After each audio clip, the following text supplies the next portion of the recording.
Well, it's been a busy week at the Senzo Meyiwa trial with shocking revelations. The fourth witness, SAPS phone expert Lambertus Steyn, dropped some bombshells revealing that Kelly Khumalo had been in contact with one of the murder accused, Sifosukule Ntuli.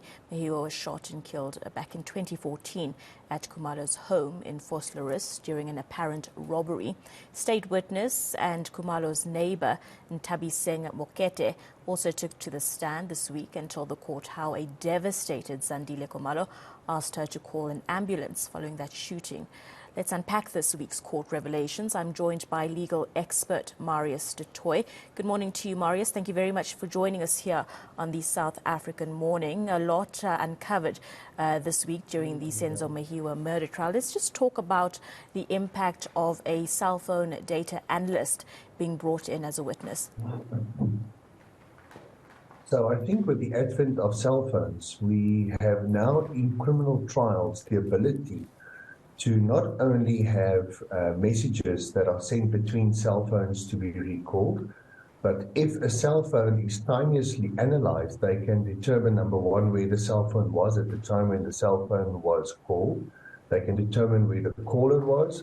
They can, if they have both cell phones, they are also able to elicit information from cell phones that were deleted, provided the phone wasn't formatted. So it is a fantastic tool. It's, you know, Abigail, if you and I have to agree, just about everything that we do is on our cell phones. So if one is able to properly analyze a cell phone, it would really tell you a lot about what the person's movements were and what the person did.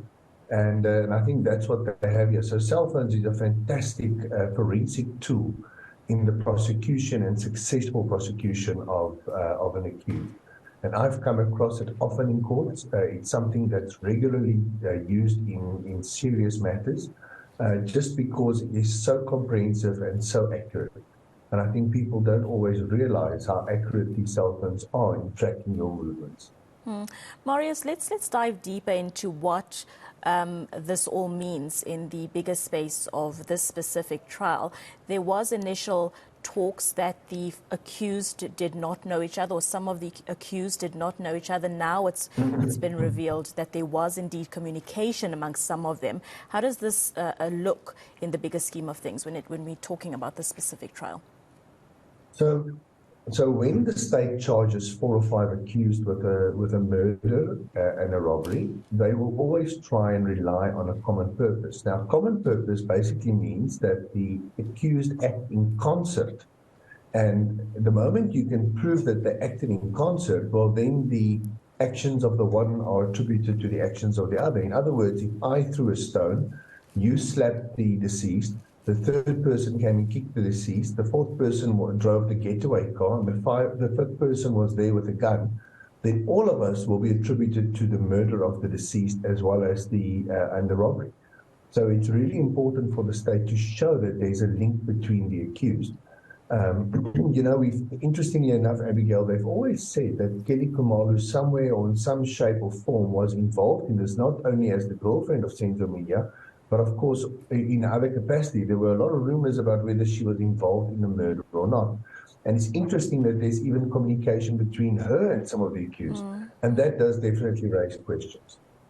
So with regards to the girlfriend, Kelly Khumalo, there's been, as you've mentioned, a lot of talk around her involvement and that communication that was established between her and some of the accused. It's also been said that she would most probably not be testifying and will most probably not be called in as a witness.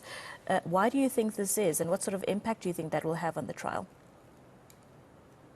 So firstly, all people are competent witnesses and compellable witnesses unless they've got some sort of exclusionary ground upon which they can't be forced. For argument's sake, a wife to an accused can't be forced to testify against him. She's a competent witness, but she can't be compelled unless she's, of course, a victim of assault by him or something like that. So in this instance, co-accused cannot call one another without the other accused's consent.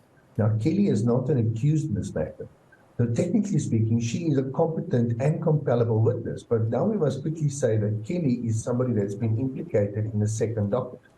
And if that is so, then we have to say, well, you know, to call her as a witness for one of the accused here would be extremely dangerous, because you never call a witness for your case that's not favorable to your case, because that witness can potentially sink your case. So you don't do that. At the end of the day, should Kelly testify, she would, of course, have the right to say, well, listen, because I'm only a witness, I don't have to incriminate myself. So she can say, listen, I want to keep quiet. I don't want to answer certain questions that might lead towards me incriminating myself, because I've not been offered an indemnity. She isn't a state witness. Normally a state witness that's incriminated can ask the prosecutor to give him a Section 204 indemnity, which would mean that he would be indemnified from prosecution if he testifies truthfully about his involvement. But that's not what we have here. At best, one of the accused wanted to call Kelly Khumalo, but I would be really surprised if they call her, because remember, ultimately, she was portrayed by the state in this case as the so-called innocent bystander, the girlfriend of the deceased. So why would one of the accused want to call her to clarify certain things? I don't think they would do that. And at the least, I don't think she would want to be called, because she might face charges herself at a later stage. Marius, and there was also the issue of a SIM swap being performed on Senzo Meyiwa's phone after the murder. Why is this significant? Well, let's firstly say this. The fact that I change SIM cards in a cell phone doesn't negate what's on my cell phone.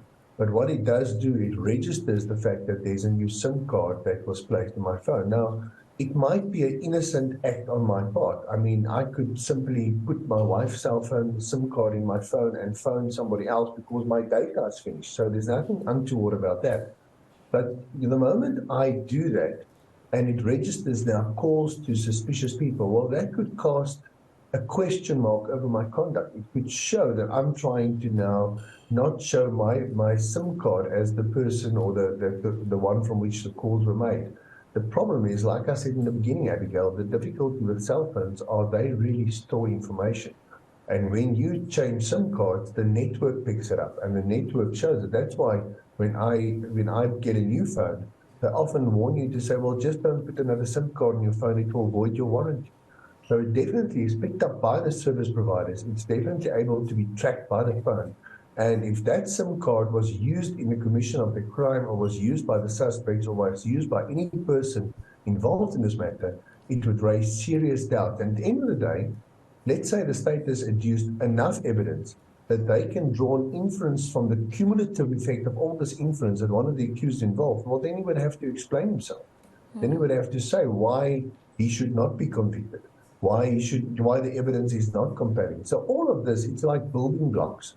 All these evidences adduced by the state is an attempt to build a structure so that at the end of the day, they can argue and say, Your Worship, this structure is so strong that it demands an answer from that accused or this accused or and so on. And that's what the state is trying to do by adducing this evidence, is they want to create a picture that these people were working in cahoots, they were acting in concert, and they were all part and parcel of the same premeditated murder.